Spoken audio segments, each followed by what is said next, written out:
በቲዲኤፍ እና ቲፒኤፍ የትግራይ ኃይሎች መካከል ለሰዓታት የዘለቀ ሁለተኛ የእርስ በርስ ውጊያ አካሄዱ። ውጊያው በትግራይ ክልል ደቡብ ዞን በራያ አዘቦና ወጅራት አካባቢ ሲሆን ስፍራው ከአፋር ክልል ይዋሰናል።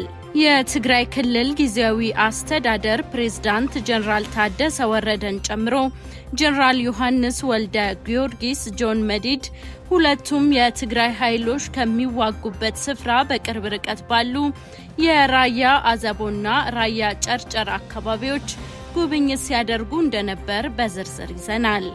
በፋኖና በመከላከያ ኃይሎች መካከል በአማራ ክልል የተለያዩ አካባቢዎች የሚካሄደው ውጊያ አሁንም ተጠናክሮ እየቀጠለ ይገኛል። በከባድ መሳሪያ ጭምር ታግዞ እየተካሄደ ባለው በዚህ ውጊያ ሁለቱም ኃይሎች ድልና ሽንፈት ያጋጠማቸው እንደሚገኝ ዘሆርን ዊትነስ ከምንጮቹ መስማቱን በዛሬው የዘሆርን ዊትነስ የመረጃ ሰዓታችን ከምንነግራችሁ ርዕሰ ጉዳዮች መካከል ናቸው። መረጃዎቻችን እንዲደርሷችሁ ሰብስክራይብ ማድረጋችሁን አትርሱ። በያላችሁበትም ሰላምና ጤናን እንመኛለን። በቲዲኤፍ እና ቲፒኤፍ የትግራይ ኃይሎች መካከል ለሰዓታት የዘለቀ ሁለተኛ የእርስ በርስ ውጊያ አካሄዱ። ውጊያው በትግራይ ክልል ደቡባዊ ዞን በራያ አዘቦና ወጀራት አካባቢ ሲሆን ስፍራው ከአፋር ክልል ይዋሰናል። የትግራይ ክልል ጊዜያዊ አስተዳደር ፕሬዝዳንት ጀነራል ታደሰ ወረደን ጨምሮ ጀነራል ዮሐንስ ወልደ ጊዮርጊስ ጆን መዲድ ሁለቱም የትግራይ ኃይሎች ከሚዋጉበት ስፍራ በቅርብ ርቀት ባሉ የራያ አዘቦና ራያ ጨርጨር አካባቢዎች ጉብኝት ሲያደርጉ ነበር። በህወሓት ከፍተኛ አመራሮች መካከል የተፈጠረው የፖለቲካ ልዩነትን ተከትሎ በትግራይ የቲዲኤፍ ወታደራዊ አዛዦችና አባላት መካከል መከፋፈልን አስከትሏል። በክፍፍሉ ምክንያት አቶ ጌታቸው ረዳን ጨምሮ በርካታ የፖለቲካ አመራሮች ከመቀሌ ወደ አዲስ አበባ ሲያቀና ቁጥራቸው የማይናቅ ወታደራዊ አዛዦችና አባላት ደግሞ ራሳቸውን ከቲዲኤፍ ኃይል በመነጠል ሐራ መሬት ብለው በሚጠሩት በአፋር ክልል አዋሳኝ ስፍራዎች የትግራይ የሰላም ኃይል ቲፒኤፍ የሚል ኃይል በማደራጀት ሲንቀሳቀሱ ቆይተዋል። በትግራይ ክልል የተፈጠረው ፖለቲካዊና ወታደራዊ ክፍፍል እየተካረረ በመሄዱ ምክንያት በኢትዮጵያ የትግል እንቅስቃሴ ውስጥ አዲስ ፖለቲካዊ ዲፕሎማሲያዊና ወታደራዊ አስተላለፍ እንዲፈጠር ምክንያት ሆኖ ሰንብቷል። በዚህ ምክንያት በፌደራል መንግስትና በህወሓት ኃይሎች መካከል የነበረው አለመተማመንና ውጥረት ተካሮ እንዲቀጥል አድርጓል። ይህ በእንዲህ እንዳለ መስከረም 21 2018 ከትግራይ ክልል በሚያዋስኑ የአፋርና የዋግ ኽምራ አካባቢዎች በሰፈሩ በሐራ መሬት ቲፒኤፍና በቲዲኤፍ ኃይሎች መካከል ለሰዓታት የፈጀ ውጊያ ተካሂዶ እንደነበር የሚገልጽ ዘገባ ዘሆርን ዊትነስ አቅርቦ ነበር። በአፋር ሐራ መሬት አካባቢ ሲንቀሳቀሱ በነበሩ የቲፒኤፍ ኃይሎች የአፋር ህዝብ ከአካባቢው እንዲወጡ ባሰማው ተቃውሞ ምክንያት የቲፒኤፍ ኃይሎች ስፍራውን በመልቀቅ ወደ ራያ አዘቦና ወጀራት አካባቢ ተጠግተው መስፈራቸውን ዘሆርን ዊትነስ በወቅቱ ዘግቧል። ይህንን ተከትሎ ከ70 በመቶ በላይ የሚደርስ የትግራይ ሰራዊት ቲዲኤፍ ኃይሎች ወደ ደቡብ ትግራይ ዞን የተለያዩ አካባቢዎች ተንቀሳቅሰው እንደ አዲስ በዞኑ መስፈራቸውን በዘገባው ጠቅሰናል። በርካታ አርሚዎች ወደ ደቡብ ትግራይ ዞን በመግባታቸው ምክንያት በሁለቱ የትግራይ ኃይሎች መካከል የተፈጠረው ውጥረት በአካባቢው አይሎና ተባብሶ ባለበት ወቅት ነው። በቲፒኤፍ እና በቲዲኤፍ የትግራይ ኃይሎች መካከል ሁለተኛ ውጊያ የተካሄደው ጥቅምት 23 2018 ረፋድ በቲዲኤፍ እና በቲፒኤፍ ኃይሎች መካከል የተቀሰቀሰው ውጊያ ለሰዓታት መካሄዱን ዘሆርን ዊትነስ ከምንጮቹ አረጋግጧል። ውጊያው በደቡብ ትግራይ ዞን በራያ አዘቦና ወጀራት አዋሳኝ ስፍራዎች የተካሄደ ሲሆን የቲዲኤፍ እና ቲፒኤፍ ኃይሎች ያካሄዱት ውጊያ ልዩ ስፍራው በረካታና አውደውር ተብሎ የሚጠራና ከአፋር ክልል ጋር የሚዋሰን አካባቢ ነው ተብሏል። ሁለቱም የትግራይ ኃይሎች በራያ አዘቦና ወጀራት አካባቢዎች ጥቅምት 23 2018 ረፋድ ላይ በቀላል መሳሪያ ታግዘው የጀመሩት ውጊያ ከ2 ሰዓታት በኋላ መቆሙንና ብዙም ከባድ የማይባል እንዳልሆነ ምንጮች ለዘሆርን ዊትነስ አስታውቀዋል። ውጊያው በሚካሄድበት ጊዜ የትግራይ ክልል ጊዜያዊ አስተዳደር ፕሬዝዳንት ጀነራል ታደሰ ወረደን ጨምሮ ጀነራል ዮሐንስ ወልደ ጊዮርጊስ ጆን መዲድ ሁለቱም የትግራይ ኃይሎች ከሚዋጉበት ስፍራ በቅርብ ርቀት ባሉ የራያ ዘቦና ራያ ጨርጨር አካባቢዎች ጉብኝት ሲያደርጉ ነበር ተብሏል። በጉብኝታቸው ወቅትም ከመሆኒ ከተማ ጀምሮ እስከ ጨርጨር ድረስ የለሙ የተለያዩ የእርሻና ሌሎች የልማት ስራዎችን መጎብኘታቸውም ተጠቅሷል። የጊዜያዊ አስተዳደሩ ፕሬዝዳንት ከመቀሌ በስተደቡብ አቅጣጫ 110 ኪሎ ሜትር ርቀት ላይ የምትገኘውን መሆኒ ለመግባት የአዲ ቀይህ ወጅራት መስመርን በመተው በተቃራኒው 145 ገደማ ኪሎ ሜትር በሚረዝመው ጠመዝማዛና አስቸጋሪ ያምባ ላጌ ማይጫው መስመር ተዟዙረው በከፍተኛ የሰራዊት ጥበቃ በመታጀብ ከስፍራው መድረሳቸው ተገልጿል። ከውጊያው በኋላ ጨርጨር ከተማን ለቀው ለመውጣት ሙከራ ተደርጎ የነበረ ቢሆንም ባልታወቀ ምክንያት ከስፍራው እንዳይንቀሳቀሱ ተከልክለው እስከ 11 ሰዓት ድረስ በስፍራው እንዲቆዩ መደረጋቸው በመረጃው ተጠቅሷል። ጥቅምት 23 2018 ረፋድ በቲዲኤፍ እና ቲፒኤፍ ኃይሎች መካከል ከተቀሰቀሰው ውጊያ ጋር በተያያዘ የደረሰ ጉዳት ስለመኖሩ ለማወቅ ዘሆርን ዊትነስ ያደረገው ጥረት ያልተሳካ ሲሆን ዘገባው እስከ ተጠናከረበት ጊዜ ድረስ ውጊያውን በተመለከተ ከመንግስት በኩል የተባለ ነገር የለም። ከዚህ ቀደም ጀነራል ታደሰ ወረደ በሐራ መሬት ከሚንቀሳቀሱ ኃይሎች የሚደረጉ ማናቸውንም ጥቃቶች ከፌደራልና ከአፋር ክልል መንግስት የተፈጸመ ጥቃት አድርገን እንቆጥረዋለን ሲሉ አስታውቀው ነበር።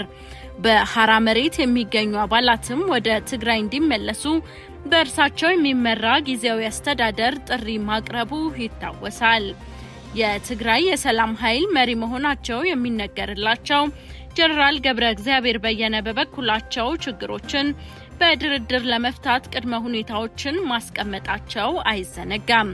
በሌላ በኩል ሻቢያ ከኢትዮጵያ ጋር ጦርነት ቢገጥም ጦርነቱ ከኤርትራ ራቅ አድርጎ በደቡባዊ የትግራይ ክፍል በራያ ቢሆንለት ደግሞ አማራ ክልል ላይ ለማድረግ አልሞ ከህወሓት አመራሮች ጋር እየሰራ ይገኛል ሲሉ የፌዴሪ ጠቅላይ ሚኒስትር የምስራቅ አፍሪካ ጉዳዮች አማካሪ ሚኒስትር ጌታቸው ረዳ ከግሎባል ፓወር ጋር ባደረጉት ቃለ ምልልስ መግለጻቸው ይታወሳል።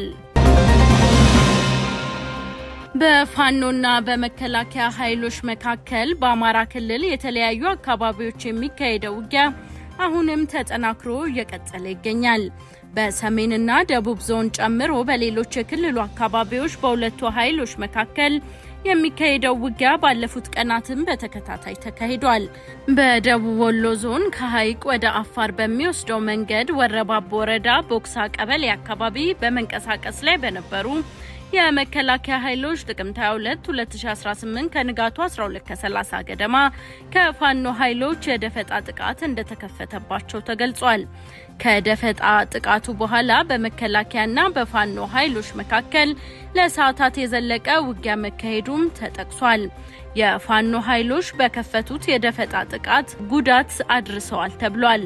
አርብ ጥቅምት 21 2018 ከወልዲያ በቅርብ ርቀት ከምትገኘው ሲሪንቃ ከተማ በስተምዕራብ አቅጣጫ የአርሴማ ቤተክርስቲያን መስመር ልዩ ስፍራው ሞኮድ ተብሎ ወደሚታወቀው ተራራ የመከላከያ ኃይሎች ከወልዲያ ጀነቶ በር አካባቢ ከባባድ የጦር መሳሪያ ሲደበድቡ መዋላቸውም ተሰምቷል።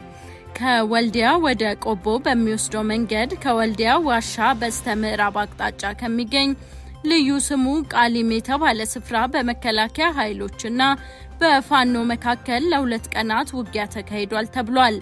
ውጊያው ጥቅምት 21 እና 22 2018 የተካሄደ ሲሆን የመከላከያ ኃይሎች በቃሊም አካባቢ በሰፈሩ የፋኖ ኃይሎች ድሮንን ጨምሮ በከባባድ መሳሪያ የታገዘ ውጊያ መክፈታቸው ተገልጿል። ከዚሁ ጋር በተያያዘ የምዕራብ አማራ ፋኖ ኃይሎች በሁለት ወራት ውስጥ ጃዊ ፈንድቃ ከተማን ለአራተኛ ጊዜ መቆጣጠራቸው ተገልጿል። በሌላ በኩል የኢትዮጵያ መከላከያ ሰራዊት በማዕከላዊ ጎንደር ዞን በምስራቅ ሰቀለት ወረዳ አካሄዱት ባለው ዘመቻ በአካባቢው ሰፍረው ነበር ያላቸውን ኃይሎች ሙሉ በሙሉ መደምሰሱን አስታውቋል። በውጊያው በርካታ የኃይሉ አባላት መገደሉን ያስታወቀው መከላከያ የሰራዊቱ አባላትና የጦር መሳሪያዎቻቸውን ማርከያለው ብሏል። በኬንያ ምዕራባዊ ክፍል ከባድ ዝናብ መዝነቡን ተከትሎ በደረሰ የመሬት መንሸራተት አደጋ የ21 ሰዎች ህይወት ማለፉን የሀገሪቱ መንግስት አስታውቋል። አርብ ጥቅምት 21 2018 ምሽት በደረሰው በዚህ አደጋ 30 ሰዎች በቤተሰቦቻቸው መጥፋታቸው ሪፖርት ከተደረጉ በኋላ እስካሁን እንዳልተገኙ ተገልጿል። በአደጋው ከባድ ጉዳት የደረሰባቸው 25 ሰዎች ደግሞ ለሕክምና በአውሮፕላን እንዲነሱ ተደርጓል።